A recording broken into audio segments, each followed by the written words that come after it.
Uniform civil code, आजकल ये शब्द हर जगह सुनाई पड़ रहा है क्योंकि देश की सड़क से लेकर संसद तक इस पर बात हो रही है कि आखिरकार यूनिफॉर्म सिविल कोड देश में लागू करना चाहिए कि नहीं। यूनिफॉर्म सिविल कोड है क्या? एक समान कानून पूरे देश में लागू करने की बात हो रही है। अब एक समान कानून हमारे देश में लागू करना थोड़ा सा मुश्किल इसलिए है क्योंकि यहाँ अलग अलग समुदाय के अलग अलग संप्रदाय के लोग रहते हैं, जिनकी संस्कृति अलग है, जिनका पहनावा अलग है, जिनकी रहन सहन, परंपरा, रीति रिवाज सब कुछ अलग है और ऐसे में कई समाज इसका विरोध भी कर रहे हैं। तो आज का मुद्दा यही है, यूनिफॉर्म सिविल कोड। नमस्कार, मैं हूं मयूरिका और आप देख रहे हैं VNM TV। आज मैं चर्चा कर रही हूं यूनिफॉर्म सिविल कोड पर। आज मैं देश के भविष्य से बात करना चाहती हूं कि आखिरकार वो यूनिफॉर्म सिविल कोड पर क्या सोचते हैं, क्योंकि आखिरकार यूनिफॉर्म सिविल कोड लागू तो इन पर ही होने वाला है, सब पर होने वाला है, लेकिन देश के भविष्य पर सबसे ज़्यादा असर इसका हो सकता है क्योंकि आने वाले कुछ सालों में ग्रेजुअली यूनिफॉर्म सिविल कोड हम लागू कर सकते हैं।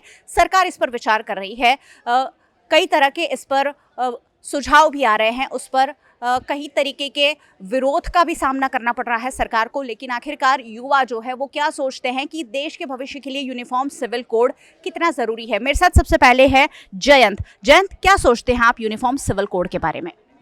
मैं मानता हूँ कि अगर कोई भी व्यक्ति किसी भी धर्म का हो, किसी भी जाति का हो, किसी भी समुदाय का हो या कोई भी लिंग का हो, अगर वो कोई चोरी करता है, मर्डर करता है, तो उसके लिए हमारे देश में क्रिमिनल लॉ सेम है। IPC, CRPC सभी पे एप्लीकेबल होते हैं। पर ऐसा शादी में नहीं है, डिवोर्स में नहीं है। अगर एडॉप्शन हो या फिर संपत्ति के बंटवारे की बात हो, उसमें सभी धर्म के अपने अपने अलग पर्सनल लॉज है। हिंदू के अलग पर्सनल लॉज है, मुस्लिम के अलग पर्सनल लॉ है, जिसमें समानता नहीं है। अगर हम बात करें, मुस्लिम महिलाएं एडॉप्शन नहीं कर सकती है मुस्लिम पर्सनल लॉ के हिसाब से। वैसे ही हिंदू महिलाएं आज भी कहीं ना कहीं संपत्ति में से अपना पार्ट लेने से बचती है। तो अगर यूनिफॉर्म सिविल कोड देश में लागू होता है तो ये जो असमानता है, ये सभी असमानताएं दूर होगी और हमारा देश एक साथ मिलकर अपने हक के लिए, अपनी चीज़ों के लिए एक साथ आगे आ पाएगा। और यूनिफॉर्म सिविल कोड कोई नई बात नहीं है। जब हमारा संविधान बना था तो आर्टिकल 44 में उसके बारे में ऑलरेडी बताया गया था, पर कहीं ना कहीं राजनीतिक परिस्थिति या जो भी परिस्थिति रही हो, हमारा समाज, हमारा देश यूनिफॉर्म सिविल कोड लागू करने से बचता आया है। अभी लागू होने जा रहा है, तो देश के युवा के रूप में मैं इसको अप्रिशिएट करता हूँ और मैं मान रहा हूँ कि ये सरकार का बहुत सराहनीय कदम हो सकता है अगर हम लागू करते हैं तो। पहले बात हो रही थी कॉमन सिविल कोड की, जो अब यूनिफॉर्म सिविल कोड में बदला गया है कि एक समान कानून हर नागरिक पर, हर समुदाय के, हर संप्रदाय के, हर धर्म के व्यक्ति के ऊपर लागू किया जाए। अब इस पर अलग अलग राय ज़रूर सामने आ रही है, लेकिन इस राय को कैसे कंक्लूड किया जाए उस पर सरकार ज़रूर विचार कर रही है। पुनीत, क्या सोचते हैं आप यूनिफॉर्म सिविल कोड के बारे में? जो जैसे सभी कानून IPC, CRPC जैसे हमारे पहले सीनियर ने बताया, उस हिसाब से यूनिफॉर्म सिविल कोड भी आना चाहिए, जिसमें सारे मैरिज एक्ट्स और ये सब एक जैसा ही रहे। मतलब कोई सी को, जैसे मुस्लिम लॉ अलग हो जाता है, मुस्लिम लॉ में जैसे ट्रिपल तलाक आ गया था तो उसकी वजह से जो महिलाओं को फेस करना पड़ा था, जो कि हमने हटाया। ऐसे कुछ कानून और भी हैं जो कि जैसे पारसी लॉ में है कि पारसी कम्युनिटी में हम घर नहीं ले सकते या पारसी के किसी मतलब मंदिर में हम नहीं जा सकते। तो वो सब जो चीज़ें हैं, जो चीज़ें हमारे मतलब समाज को इम्पैक्ट कर रही हैं, उसको हटा देना चाहिए। But uniform civil code particular ला के, जैसे अभी कुछ समाज में जैसे हम वर्चुअल जैसे हम हिंदू अपने वर्चुअल फॉलो करते हैं, रिचुअल सारे फॉलो कर रहे हैं, अगर वही हमारा हट जाएगा, जैसे अब ये यूनिफॉर्म सिविल कोड आ जाएगा तो वो भी हट जाएगा।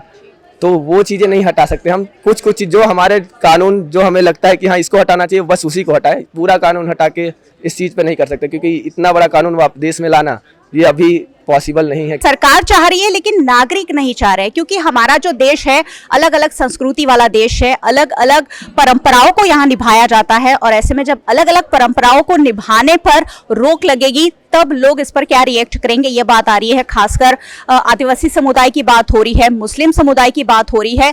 केरल में तो ये कल विधानसभा में पारित कर दिया गया कि यूनिफॉर्म सिविल कोड यहाँ नहीं लागू किया जाएगा। यानी कई राज्य विरोध कर रहे हैं क्योंकि हर एक राज्य की अपनी संस्कृति है, अपनी परंपरा है और ऐसे में यूनिफॉर्म सिविल कोड कहीं ना कहीं सरकार के लिए एक टेढ़ी डगर जरूर साबित हो सकती है। यूनिफॉर्म सिविल कोड लाना एक अच्छी बात है, लेकिन ये प्रैक्टिकल नहीं है, लाना बहुत मुश्किल है क्योंकि India is a diverse country. उसकी विभिन्नताओं की वजह से वो जाना जाता है। अगर आप यूनिफॉर्मिटी लाते हैं तो उसकी एक विभिन्नता नहीं रह जाएगी। और प्रीएम्बल ऑफ इंडिया बोलता है सेक्युलरिज्म, जिसमें बोलता है हर एक चीज़, हर एक रिलीजन को उसका एक महत्व दिया जाएगा, कोई एक नेशन नहीं होगा। तो फिर वो भी कुछ सोच समझ के बोला गया होगा। एक्चुअली देखा जाए तो यूनिफॉर्म सिविल कोड को ना लोग रिलीजन से जोड़ रहे हैं। अगर यूनिफॉर्मिटी ला रहे हैं तो सोशल और इकोनॉमिक लाएं, तो that is the very best thing, जो कि सबसे सही है। लेकिन अगर आप क्या बोलते हैं, ये ट्रिपल तलाक जैसे था, वो मुस्लिम वुमेन को उससे प्रॉब्लम थी, तो फिर वो एपेक्स कोर्ट में गए। तो फिर अगर किसी को अपने रिलीजन में कोई चीज़ ऐसी लगती है कि ये गलत है, तो फिर वो कोर्ट में जाके उसके लिए लड़ें, ताकि क्या बोलते हैं, जैसे कॉन्स्टिट्यूशन ऑफ इंडिया में अमेंडमेंट होता है, अगर कोई पार्ट उन्हें सही नहीं लगता, तो वैसे ही अगर किसी चीज़ को जैसे जब भी यूनिफॉर्म सिविल कोड का मैटर होता है तो हिंदू मुस्लिम हो जाता है कि मुस्लिम में तो ये है, क्या बोलते हैं, उनको सक्सेशन नहीं मिलती, उनको क्या बोलते हैं मेंटेनेंस नहीं मिलता। लेकिन महर के टाइम में, डाइवोर्स के टाइम में उनको तलाक देने से पहले ही उन्हें बता दिया जाता है कि इतना मिलेगा। तो फिर हिंदू मुस्लिम नहीं बोलना चाहूँगी, बट लोगों का कहना यही है कि हिंदू मुस्लिम हो जाएगा। तो फिर मेरा यही कहना है, यूनिफॉर्मिटी लाना अच्छी बात है, लेकिन वो सोशल इकोनॉमिक इस सेंस में लाना चाहिए। लेकिन अगर आप इन सब चीज़ों में लाएंगे तो फिर वो यूनिफॉर्मिटी नहीं रहेगा, क्योंकि वो फिर अपने कल्चर को फिर ये सोचेंगे कि उनका कल्चर कहीं ना कहीं दब रहा है, या फिर कोई और कल्चर डोमिनेट कर रहा है उन पे। मोनिशा की बात आप सुनिए कितनी सही है। यहाँ डाइवर्सिटी है, यहाँ अलग अलग संस्कृति है, यहाँ धर्म बहुत बाद में आता है, लेकिन यहाँ हर एक धर्म की अपनी पहचान है।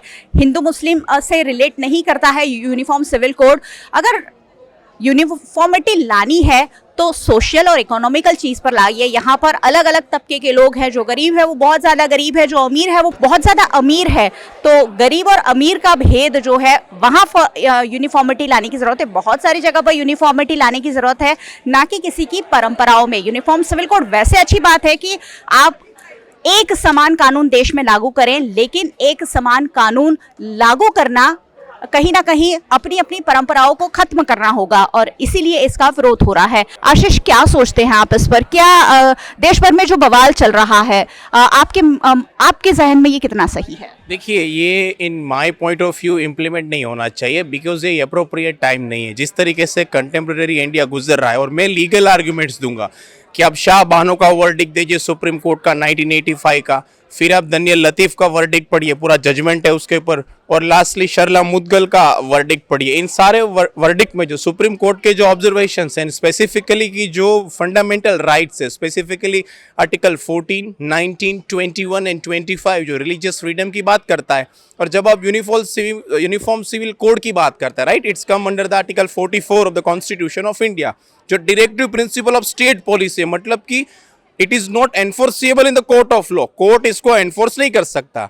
तो उसमें वर्ड मेंशन किया हुआ है, और आर्टिकल को पढ़ेंगे तो कि स्टेट शेल एंडेवियर विच मीन्स कि राज्य प्रयास करेगा, तो उसको इंप्लीमेंट नहीं करना है। लॉ कमीशन की रिपोर्ट है कि अप्रोप्रिएट टाइम नहीं है, जब अप्रोप्रिएट टाइम आएगा तब आप उसको इंप्लीमेंट कीजिए। दूसरा आर्ग्यूमेंट मेरा एकदम सीधा है कि आप, हमारे सिविल लॉ में यूनिफॉर्मिटी है, सॉरी नहीं है, क्रिमिनल लॉ में यूनिफॉर्मिटी है, सिविल लॉ में यूनिफॉर्मिटी क्यों लाना है? जबकि हिंदू वुमेन को प्रॉब्लम हुआ तो स्टेट ने इंटरवेन किया और Hindu marriage act, Hindu succession act लाए। मुस्लिम जब वुमेन का एक्सप्लॉयटेशन हो रहा था तो स्टेट ने again 2018 state intervene and enacted the prohibition of the triple talaq act. ऐसे ही यदि कोई प्रॉब्लम है तो instead of enacting the uniform civil code, it would be better to intervene in the personal law. आप क्यों यूनिफॉर्मिटी लाना चाहते हैं? क्योंकि India is a diverse country, तो जो रिलीजियस डाइवर्सिटी है, सोशल डाइवर्सिटी है, उसको डिस्ट्रॉय नहीं करना है। और क्या ये अप्रोप्रिएट है in the country like India कि आप you will bring the uniformity at the cost of destroying the diversity, the religious diversity, cultural diversity, social diversity, so it should not be implemented। और जहां तक बात है legal argument की, secularism कहां पर है? प्रीएम्बल में मेंशन है, ठीक है। प्रीएम्बल कॉन्स्टिट्यूशन के बेसिक स्ट्रक्चर का पार्ट है। Supreme Court of India in 1973 the 13 जजेस bench in the Kesavananda Bharati versus State of Kerala clearly बोला है कि बेसिक स्ट्रक्चर को टच करने का पार्लियामेंट के पास कोई राइट नहीं है। तो this entire matter uniform civil code which is pertaining to the divorce, adoption, succession, and also it is quietly associated with the personal religious freedom and which comes under the ambit of article 25 of the constitution of India, which is a fundamental right. So states does not have any right to touch the part 3 of the Constitution of India, which is entirely the part of the basic structure, जो supreme court ने 1973 में केशवानंदा भारती में ruled किया था, तो ये appropriate नहीं है। और इंडिया डाइवर्स कंट्री, आपको क्यों लाना uniform civil code? Only to fulfill your religious and political agenda. So in my point of view and according to the Constitution of India also, it should not be implemented. और आखिरी में, आप uniform civil code को लाने के स्थान पे जो पर्सनल रिलीजन है उसमें इंटरवेन कीजिए, रिफॉर्म कीजिए। जैसे डॉक्टर बी आर अम्बेडकर को लगा 1955 में कि हिंदू विमेन का अपलिफ्टमेंट नहीं हुआ है, तो उसने पर्सनल रिलीजियस में इंटरवेन किया। और हमारा सेक्युलरिज्म क्लियरली कहता है कि स्टेट और रिलीजन सेपरेट नहीं होगा, जब जरूरत पड़ेगा तो स्टेट रिलीजन में इंटरवेन करेगा और पर्सनल रिलीजन को क्या बोलते हैं, रिफॉर्म करेगा, जो हमने 1955 में किया, 2018 में किया। तो अगर क्रिश्चियन रिलीजन में कोई प्रॉब्लम है उसमें इंटरवेंट करो, उसको रिफॉर्म करो। पारसी में प्रॉब्लम है, इंटरवेंट करो, रिफॉर्म करो। So in my point of opinion it should not be implemented and this is not the appropriate और right time to come up with a uniform civil code. It's just political agenda. That's it. Nothing more than that.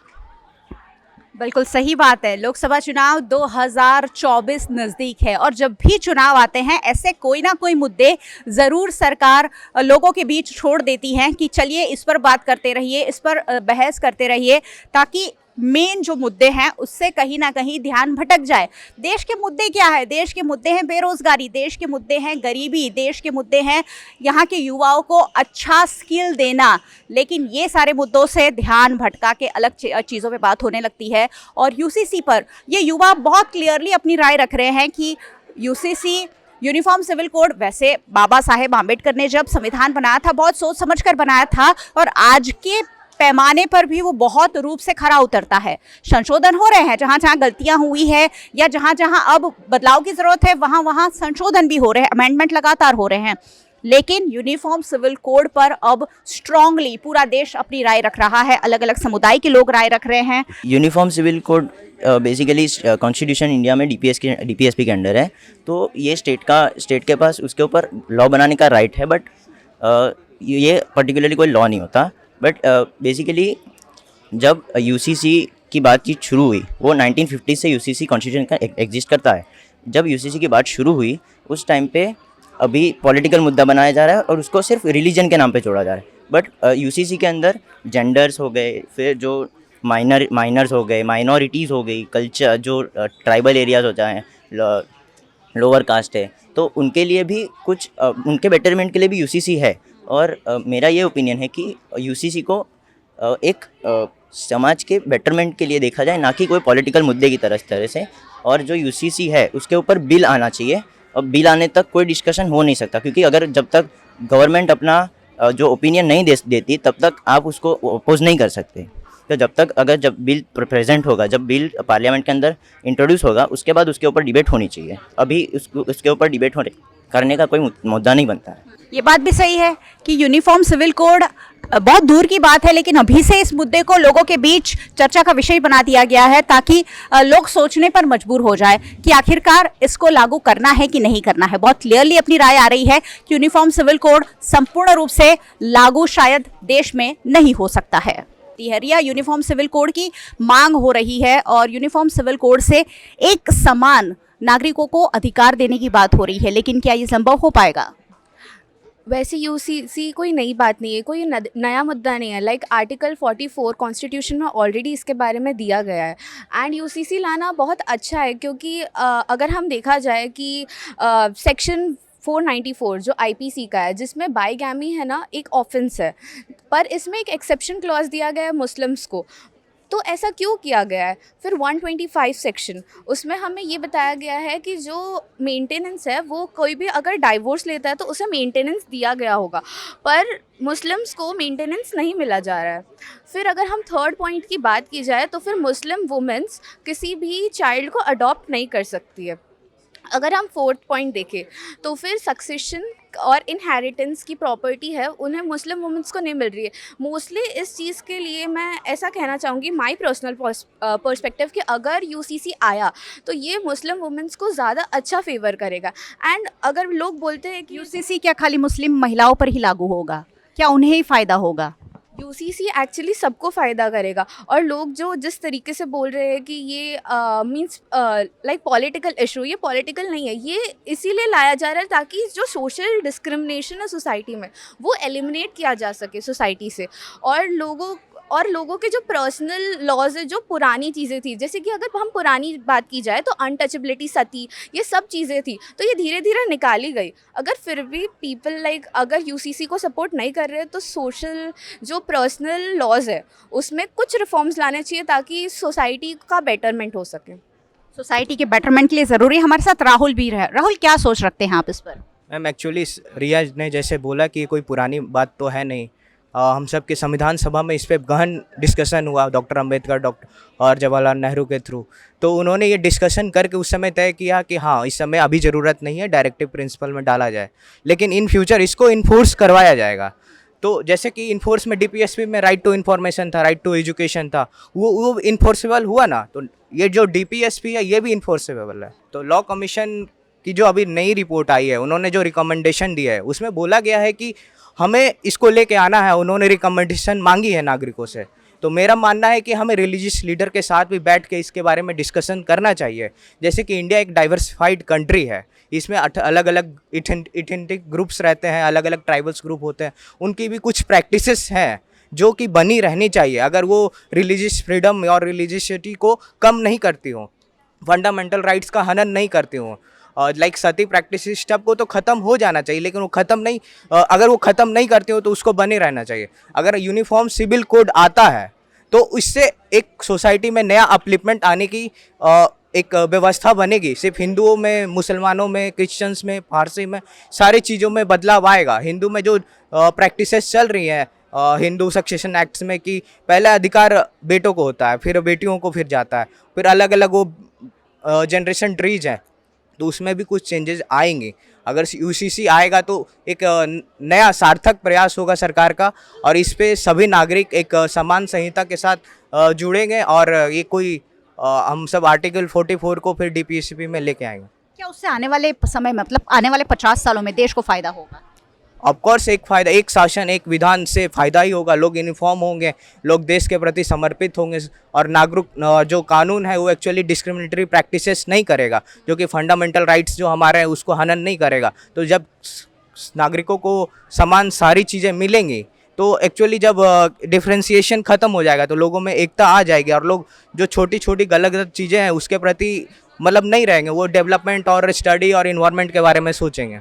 चलिए, uniformity इसलिए ज़रूरी है क्योंकि देश में ये जो असमानता के मुद्दे हैं, जो धर्म के नाम पर लड़ाई हो रही है, जो जातियों के नाम पर लड़ाई हो रही है, वो ही ख़त्म हो जाएगी तो देश और चीज़ों के बारे में सोच सकेगा, ये कह रहे हैं राहुल। चलिए कुछ और स्टूडेंट से बात करते हैं कि आखिरकार वो क्या सोचते हैं इस पर यूनिफॉर्म सिविल कोड आने वाले समय में भारत को कितना फ़ायदा, कितना नुकसान पहुँचा सकता है? Well, uniform civil code, India is already a diverse nation. एक डाइवर्स नेशन में आप सिविल कोड लाने की बात कैसे कर सकते हैं? क्रिमिनली हमारे यहाँ कुछ लॉज हैं जो इक्वल हैं, बट सोसाइटल वे में अगर देखा जाए तो सब इक्वल नहीं है, हमारे रिलीजन प्रैक्टिसेस अलग हैं। अगर आपको सिविल कोड लाना ही है तो ऑलरेडी हमारे पास 1956 स्पेशल मैरिज एक्ट है, जिसके अंतर्गत आप एक हिंदू और एक मुस्लिम मिलकर शादी कर सकते हैं, उसमें रजिस्टर कर सकते हैं, जो कि एक उसका अल्टरनेटिव है यूनिफॉर्म सिविल कोड का। तो यूनिफॉर्म सिविल कोड लाने की कोई वजह इसमें दिख नहीं रही है। अगर आपको लगता है कि रिलीजन बेसिस पे कोई प्रॉब्लम है तो आप पर्टिकुलर उस रिलीजन के उस प्रैक्टिस को निकालें, नॉट कि आप पूरे सोसाइटी के जितने भी रिलीजन हम परफॉर्म करते हैं, जितने भी रिचुअल्स हम परफॉर्म करते हैं, उसको हटा के यूनिफॉर्मिटी ला दे। वो चीज़ गलत होगी, क्योंकि उससे कहीं ना कहीं हमारी इक्वालिटी और जो हमारी लिबर्टी हम जो प्ले करते हैं अपने सोसाइटी में, वो उसका खनन होगा। क्योंकि जो चीज़ें हम अपने तक रखते हैं, religion is a private space. आपको लगता है ये पॉलिटिक्स का एक मुद्दा बन गया है, पॉलिटिकल इसे वे देने की कोशिश की जा रही है? Of course it is a political agenda. आज की डेट में कहीं पर भी पॉलिटिक्स में रिलीजन आना नहीं चाहिए, but we always talk about religion in our politics, which is bad, which is very bad for, and even the society don't get it. उनको लगता है कि कोई मुस्लिम है तो वो कहीं ना कहीं गलत ही होगा, हिंदू कहीं ना कहीं सही होगा। आई एम नॉट सेइंग कि मुस्लिम्स आर ऑल बैड और Hindus are all bad, but ये लीडर्स की अपनी अपनी साजिश है, उनको समझ नहीं आ, लोगों को नहीं समझ आ रहा कि ये चीज़ गलत हो रही है। ये एक आज की डेट में रिलीजन एक पॉलिटिकल एजेंडा बन चुका है। If I am being an political student, I don't think कि I should speak on religion, because religion is my private space. If I want to practice some religion, I will do that. ठीक है, no one can come and say no to me that you don't have to practice that religion. So it's my private space. Uniform civil code उस चीज़ का खनन करता है, वो चीज़ मुझे नहीं चाहिए। आई गेस किसी को भी नहीं चाहिए होगा कि उसका पर्सनल स्पेस को इन्वेड करे। खुशी बहुत क्लियर है अपनी बातों में कि पॉलिटिकल मुद्दा नहीं है ये, धर्म सबको अपने अपने धर्म किस तरह से उन्हें निभाना है उसकी इजाज़त होनी चाहिए। निर्मल है मेरे साथ। निर्मल, क्या सोचते हैं आप? ये बहुत हमने स्टूडेंट के बात जानी, कुछ अपोज में है, कुछ फेवर में है, आपको क्या लगता है? मेरे हिसाब से ये लागू होना चाहिए, क्योंकि जैसे कि मेरे सहभागियों ने बताया कि हमारा जो देश है वो विविधताओं से भरा हुआ है। तो जब हम विकास की ओर बढ़ रहे हैं, आज 21वीं सदी में जब हम भारत विकास की ओर बढ़ रहा है, 5 ट्रिलियन इकोनॉमी की तरफ बढ़ रहा है, तो मैं यही मानता हूँ कि हम सबको एक नज़र से देखना चाहिए, चाहे महिला हो या फिर पुरुष हो। और अगर आपको पता हो तो जो यूनाइटेड नेशंस है, जो संयुक्त राष्ट्र है जिसे कहते हैं, उनके 17 सतत विकसित गोल्स है, 17 SDGs है। तो उसमें भी यूनाइटेड नेशंस के द्वारा कहा गया है कि जो उनका 5वां गोल है वो लैंगिक समानता की तरफ उन्होंने मतलब कदम उठाए, जो जेंडर इक्वालिटी की बात करते हैं हम। तो जेंडर इक्वालिटी तभी आएगी जब हम यूनिफॉर्म सिविल कोड जैसे कानून होंगे, जब स्त्रियों को, महिलाओं को और पुरुषों को सबको एक समान अधिकार मिलेगा, चाहे वो कोई भी फील्ड में हो, चाहे वो इंडस्ट्रीज़ में हो या फिर स्कूल कॉलेजों में भी क्यों ना हो, या सामाजिक जगहों पे भी क्यों ना हो, चाहे रोज़गारी के अवसर भी क्यों ना हो, वहाँ पे भी औरतों को या फिर जो महिला है उनको समान व्यय मिलेगा, समान वेजेस मिलेंगे। इसका हमें फ्यूचर में बहुत लाभ हो सकता है। यूनिफॉर्म सिविल कोड है। जेंडर से हटाकर अगर हम देखें, क्योंकि ये रिलीजन पर भी तो लागू होगा, हर संप्रदाय पे लागू होगा, उनकी जो खुद की सोच है, बिलीफ्स है, वो अफेक्ट करेगी, उसका क्या कहेंगे? मेरे ख्याल से ऐसा नहीं है कि हर एक समुदाय के सोच और बिलीव्स को अफेक्ट करेगी, लेकिन अगर कुछ कहीं पे हो सकता है तो हमें उसके लिए संतुलित या तो फिर थोड़ा तटस्थ रह के हमें देखना चाहिए, संतुलित प्रयास करने चाहिए कि किस तरीके से हम उनमें प्रावधानों का इस्तेमाल किया जाए। लेकिन मैं मतलब मूलतः तो यही मानता हूँ कि इससे ज़्यादा नुकसान नहीं होंगे, सबको एक समान अवसर मिलेगा, समान उनको अधिकार मिलेगा कि अपनी बात कह सके या तो फिर अपनी जो आवाज़ उठा सके। उनके साथ अगर कुछ अन्याय हुआ है तो उनको न्याय प्राप्ति के लिए भी उनके अवसर बढ़ जाएंगे। जैसे हम बाहरों के देश में भी देखते हैं कि विकसित देशों में देखते हैं कि एक समान नागरिक संहिता है, एक तरीके से हर एक नागरिक को, हर एक सिटीज़न को एक समान नज़रों से देखा जाता है। उनके अधिकार भी वैसे ही होते हैं कि चाहे महिला हो या पुरुष हो, उनके लिए कायदा कानून अलग नहीं होता है, चाहे कोई भी समुदाय से हो, कोई भी जाति से हो, धर्म से हो, कहीं से भी हो। तो मैं यही कहना चाहूँगा कि यूनिफॉर्म सिविल कोड के आने से हमारा जो 21वीं सदी का भारत है, कल का जो भारत है, या फिर जो हम कहेंगे कि हम जो आज़ादी के 100 साल हम पूरे करेंगे, तो उसमें इसका बहुत बड़ा योगदान हो सकता है। इवन जो महिलाओं का जो कभी हमें ऐसा मतलब हम समाज में ऐसा माना जाता है कि कई महिलाएं पिछड़ जाती है कुछ एरियाज़ में, तो उनको भी एक समान अधिकार मिलेगा कि वो पुरुषों के साथ कदम से कदम मिलाए और आगे बढ़ सके, और उन्हें समाज में जो भी अपॉर्चुनिटीज़ है वो भी उन्हें मिलेगी यूनिफॉर्म सिविल कोड के द्वारा। मैं ऐसा मानता हूँ। चलिए, यूनिफॉर्म सिविल कोड लागू होना चाहिए ताकि हर एक व्यक्ति को एक साथ एक समान कानून का और संविधान का लाभ मिल सके। क्या कहना चाहेंगे इस पर, क्या सोचते हैं? मेरा ये मानना है कि यूनिफॉर्म सिविल कोड लागू होना चाहिए, क्योंकि हम सबसे पहले, मैं लॉ की बात नहीं करूँगी, मैं सरकार की बात नहीं करूँगी, मैं सबसे पहले आज के युवाओं से बात करना चाहती हूँ। मैं ये बोल रही हूँ कि अगर इसलिए लागू होना चाहिए क्योंकि हम देख रहे हैं कि हर जगह इंडिया है, डाइवर्सिफाइड देश है, तो सब लोग यहाँ पर अलग अलग धर्म जाति एक ही साथ रहते हैं। तो अगर एक ही साथ रहते हैं तो एक ही साथ लागू क्यों नहीं हो सकता है? यूनिफॉर्म सिविल कोड होना चाहिए। अगर हम देखते हैं, मान लो कोई ग्रुप है, वहाँ पर बच्चों का ग्रुप है और उसे अलग से बुलाया गया, एक बार उसे टॉफ़ी दी और एक बार उसे ग्रुप में टॉफ़ी दी, लोगों दूसरे बच्चों को दी, तो कैसे उसे लगेगा कि मुझे अलग कर दिया गया है, मैं ज़्यादा सुपीरियर हूँ? तो मतलब अगर हम ऐसा चाहें, अभी देखेंगे कि यहाँ पर इक्वेलिटी या एबॉर्शन एंड अलग अलग जो भी जेंडर इक्वेलिटी इक्वालिटी, ये सब बातें आ रही है हमें हमारी सोसाइटी में, तो हमें ये पॉइंट आउट करनी बहुत ज़रूरी है, क्योंकि आने वाले टाइम पर अगर इंडिया को आगे ले जाना है तो हमें लोगों को एक साथ करना होगा। लोग एक साथ तो है पर अलग अलग से। अब मान लो यहाँ पर कोई मुस्लिम का अलग लॉ है, इसका अलग लॉ है, तो इससे डिवाइड हो जाता है, इससे हम एक नज़र से नहीं देख पाते एक दूसरे को। तो लेकिन खनक हमारे यहाँ सोशल इक्वालिटी ही नहीं है। हमारे यहाँ हर समुदाय के लोग, कहीं कोई पिछड़ा हुआ है, कहीं कोई बहुत उठा हुआ है, तो वहाँ ये सारे लॉस कैसे लागू होंगे? हाँ, तो जैसे कि मान लो कोई बैकवर्ड एरिया है या वहाँ है, तो वहाँ पर आप सतत प्रयास करके लोगों को आगे ले जा सकते हैं। जैसे कि वो अपना 100% नहीं दे सकते, पर अपनी आवाज़ उठाकर और अपने जो भी व्यूज़ है रख पाए। तो क्या अभी जैसे ये भी बोल रहे हैं कि अगर ये लागू होगा तो माइनॉरिटी को अफेक्टेड होगा, अपना मूल जो तत्व है इंडिया का वो ख़त्म हो जाएगा।